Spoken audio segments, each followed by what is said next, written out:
Hey everyone, I'm Eric Bowman, editor-in-chief for TravelPulse.com, and welcome to Travel Advisor Tea Time, the show where travel advisors spill their thoughts on hot topics in the travel industry. And joining us today on Tea Time is Hank Schrader of Visit Dream Destinations LLC. Welcome to the show, Hank. Cheers. Oh, cheers. It's an honor to be here. I hope we're going to have some fun today. Oh yes, today's topic is all about river cruising on Tea Time, so we're going to dive right into it. Hank, what's hot in river cruising? Well, river cruising is our specialty, and we just absolutely love it. So there are nine river systems in Europe, and I think seven of them are extremely hot. First time cruisers usually go on the Danube, about 32% of them, and that's basically from Nuremberg down to Budapest, or maybe just a little bit shorter. The second most popular route is the Rhine River, and that's essentially from Amsterdam to Basel or reverse. Both of those could be in reverse. More seasoned people are going to take a look at France. There are three river systems there. There's the Seine, the Saône, and the Rhone, and the Bordeaux estuary in the area right there. The other river system that I think that's hot is the Douro. So of those seven of the nine, those are the ones that are most popular, and people really seem to love them because there's a great diversity of things that they can see and do, and the excursions are just awesome in all of those areas. Yes, Europe River Cruising is hot. That's Hank and I are fresh off the Asta River Cruise Expo that was held in Vienna recently in mid-March. So we had a good time there and exploring different parts of Vienna and then some post-sailing along the Danube, which is, as you mentioned, is a very hot. It's probably that and the Rhine are probably the hottest, but I'm glad you mentioned Portugal as well in the Douro because that nation itself is seeing a lot of tourism boom and not surprising that the rivers are hot too. People wanting to get out and experience a different side of a European river, for Yeah, sure. absolutely. The Douro is a completely different cruise than most of the European cruises because all the sailing is done during the day, which is different. And the boats are much smaller because of the lock size there. And it's a much more relaxed type of cruise. But going back to your other point, okay, my favorite, I think probably our most popular seller is a Danube cruise where you go from 7 days and you include Prague and Budapest at the end. People just don't want to fly over to Europe, go for 7 days with it, taking a red eye flight over.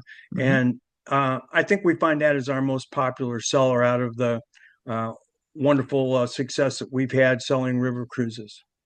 Yes, and congrats to you being a nominee for the Asta River Cruise Advisor of the Year. So that is a little bit of what is hot in river cruising. Now for the tea, Hank. What's not hot? Okay. Well, interesting. I think there are two routes that I would avoid. First of all, is the Elbe River. And the reason behind that is it's a very shallow river, and only two river cruise companies sail on that. First, you have Viking, and second, you have Croce Europe. But the problem is because of the low water situations, very seldom can you complete a total cruise. So it becomes kind of a glorified bus tour, and people just don't want that. Okay, the great thing about a river cruise is the fact that you get to be able to sail in between destinations and destinations.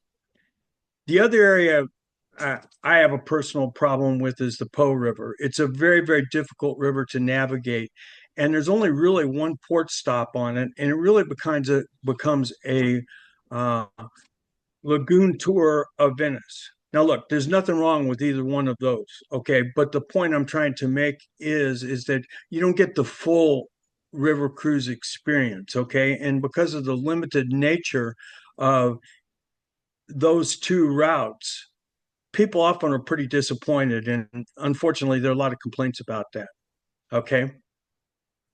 Understandable, yeah. No, and you want to be able to showcase the highlights of many destinations when it comes to river cruising. That's one of the big selling points. So it makes sense, a bit Yeah, less there, not going to be as hot. So, what are you seeing about, beyond Europe and other things, maybe like in Egypt or Asia yeah, or yeah, anything? okay.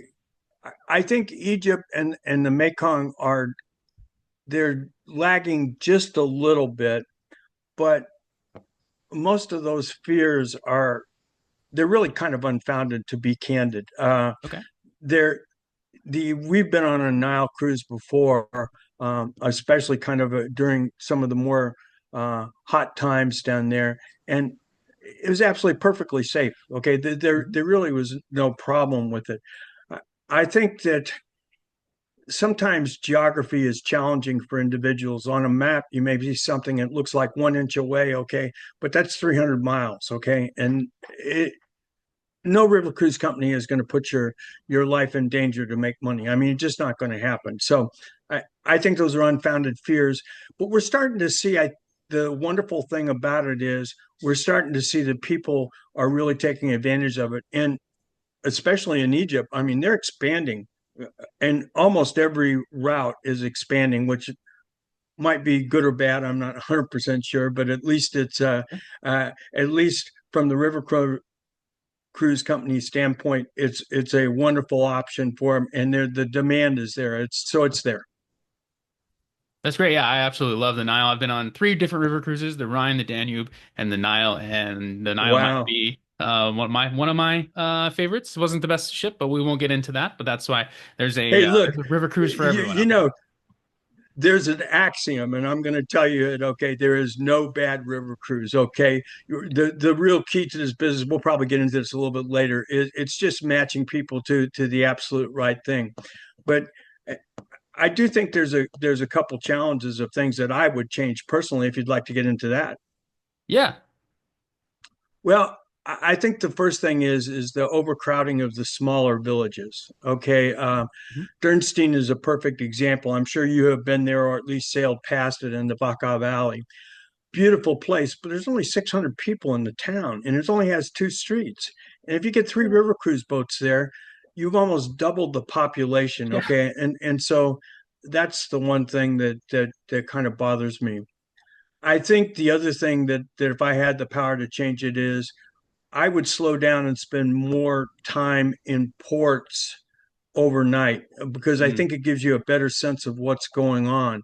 And sometimes folks, when they take a river cruise, they don't really take advantage of everything because there's so many wonderful things included.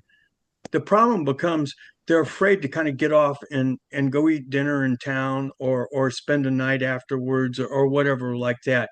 And I'm a proponent of, hey, let's slow down and enjoy. Okay, you came here, you're going to see more Mhm. in 7 days than you could do on your own. And trust me, we put together two incredible tours to D-Day. It took us 3 years to put them together. These companies put together some of the most amazing things in 7 days that you will ever see in your life. So you can't help but being enthusiastic, at least from my standpoint, about river cruising, sir. Oh, absolutely. Yeah. So as we wrap up here on tea time, what's your closing advice to the travel advisors out there on how to Well, I go? think the first thing is specialize. Okay. I don't know the exact statistics, but I'll tell you that you can make a ton of money selling river cruises. And I think it is the easiest specialty to go into. It requires some hard work.